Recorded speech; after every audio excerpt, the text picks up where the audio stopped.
All praises due to the Most High, family. We back with another Acres anime review.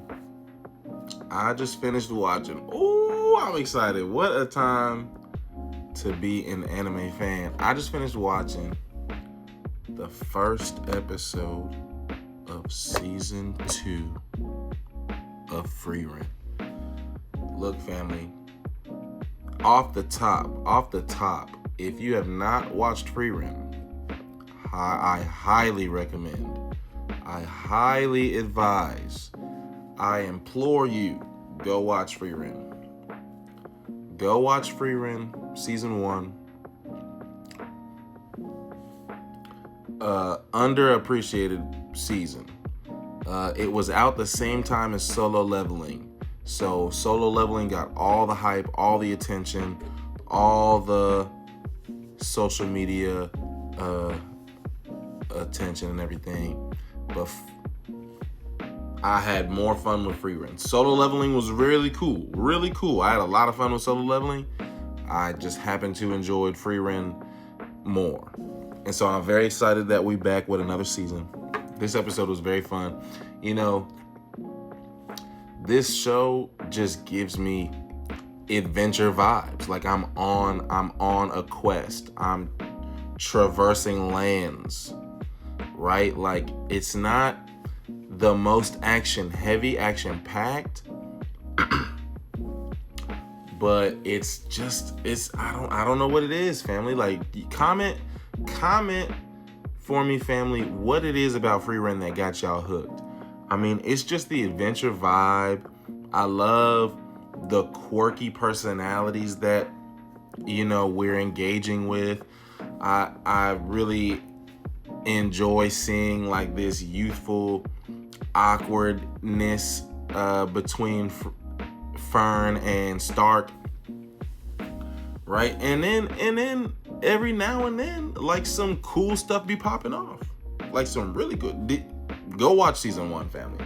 Anyhow, we start the episode off. We're traveling to Ende, right? And the merchant that gave us a ride said it's quite a distance that we're traveling, right? Now on the way, basically the first half of the episode, we stumble across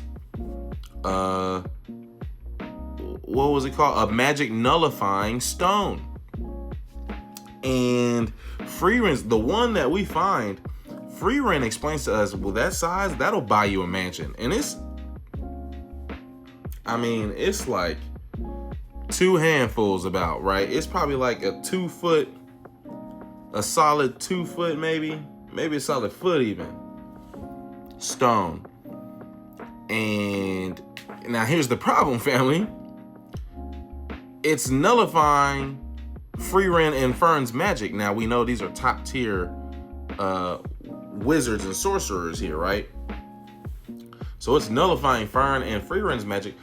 So we really can't protect ourselves while we're transporting it. So it's Fern saying, hey, just leave that here because it ain't worth it. We can't protect ourselves. And Fern kind of struggles with this a little bit more in a few minutes here. Now, so we ultimately leave it. We press on with our adventure, right? Now, here's where we get unlucky and we fall into, basically, it was like a quarry of this magic nullifying stone, right? This ore or whatever, these magic nullifying stones. It's an entire cave full. So instantly Fern and Frieren are out of commission. And so Fern really struggles with this. If you haven't seen season 1, family, understand Fern is very strong. And so it totally makes sense that when she can't rely on, you know, her powers are an extension of her. So now all of a sudden it's like another sense, it's like another limb. Now all of a sudden she can't access it. So she feels very in the dark. She feels very vulnerable right now. So she's really struggling with that. But juxtapose that, family. See, this is why I enjoy this show for so much. That's in a direct contrast with Frieren. Frieren's sleeping, right? You know, she's sleeping in a very vulnerable position, but she's sleeping out cold. And then when she wakes up, she's telling Stark, well, Stark, I trust you with my life, so why wouldn't I be sleeping like that? Right? See, it's these personality dynamics that I find interesting about this show in particular. But so, why did we wake up? Because out of nowhere, a big old venomous dragon pops up. And so although, remember family, Frieren and Fern can't use their powers. And the massive dragon pops up in front of us. We're depending on our frontliner in Stark. And Frieren says, but he's venomous, so that's a bad matchup for you as a frontliner. So ultimately we decided to run away. Now, we was able to run away because Frieren showed us earlier, I forgot to mention, that this magic nullifying stone, if you actually infuse magic into it, then it becomes this very bright light. And so they use that as a solar flare. And the dragon can't see them and they run away. Now, Frieren had a flashback to her previous party, and understand, I'll emphasize for the previous viewers, but new viewers, her previous party defeated the Demon Lord, legendary party. So she's kind of comparing her current party and previous party. But this is the perfect standard to judge it too. What I liked about this comparison, they're saying that both of their frontliners were scaredy cats. They were quick to run away. Stark was quick to run away, previous to now, and Frieren's previous frontliner, the dwarf, I forget his name, but he was Stark's master. So the apple doesn't fall far from a tree.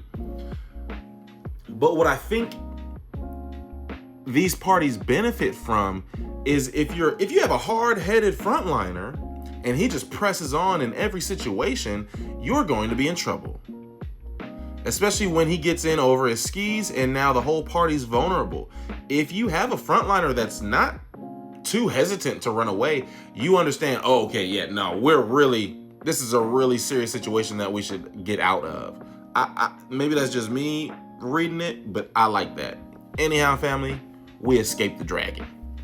We get out of the magic nullifying stone cave, right? We press on with our journey, and we actually run into a party that we took our wizard test with in the last season, and they're trying to recruit Stark, and Frieren's not too concerned about letting them try to persuade Stark away.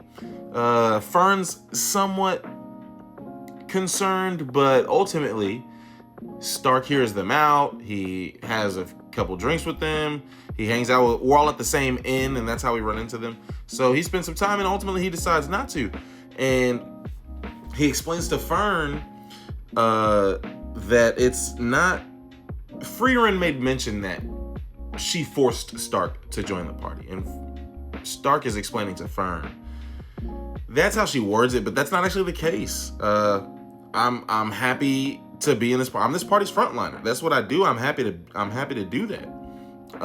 And we know, family, these are just awkward personalities, but we know that they feel for each other more than friends. Like, maybe it's just an intense friendship, but they're like slightly romantic, right? Fern and Stark. And so Fern just needed some reassurance from the boy. Is really all that happened, gang. And I believe that was really like the end of the episode. And so we press on. Like, we got to get to Ende. And so who knows where the adventure is going to take us. Man, I'm just excited Frieren's back, family. This is a top tier anime, if you ask me. Peace and love.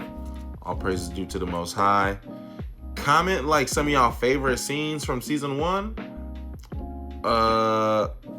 And or your favorite moment from this episode, family. Just tap in, holler at the boy. Peace and love. All praises.